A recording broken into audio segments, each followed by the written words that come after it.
It's Thursday afternoon.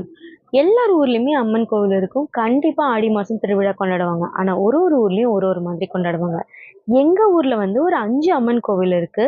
அந்த 5 அம்மன்களும் வந்து அக்கா, தங்கைங்க அப்படின்னு சொல்லுவாங்க. ஸோ அதுல ஒரு அம்மன் கோவில்ல தான் இந்த வாரம் கூழ் வார்க்கறாங்க. என்ன பண்ணுவாங்கன்னா, காப்பு கட்டிட்டு அம்மன வந்து கலசத்துல சிங்காரிச்சு ஊர் ஃபுல்லா சுத்தி வருவாங்க. அப்படி வரும்போது அந்த அம்மனுக்கு மஞ்சள், குங்குமம் இதெல்லாம் வந்து கொடுத்து, வரவங்களுக்கு தண்ணி கால்ல ஊத்தி சாமி கும்பிட்டுப்பாங்க.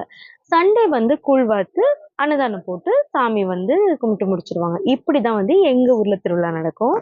இப்பல்லாம் வந்து ஈவினிங் மழை வர்றது வந்து ரொம்ப நல்லா இருக்கு. ரொம்ப கிளைமேட் வந்து நைட்டு நைட்டு வந்து ரொம்ப சூதிங்கா இருக்கு. இவங்க இன்னைக்கு இயர்லியா வந்துட்டாங்கன்னு சொல்லிட்டு சரியான ஆட்டம். இதெல்லாம் முடிச்சுட்டு ஈவினிங் மழைலாம் விட்டதுக்கு அப்புறமா, நாளைக்கு கோவில் போறதுக்காக ப்ரிப்பரேஷன்லாம் ஸ்டார்ட் பண்ணிட்டோம். Hope you all like this video. நாளைக்கு இன்னொரு வீடியோல பார்க்கலாம். அது வரைக்கும் பாய்.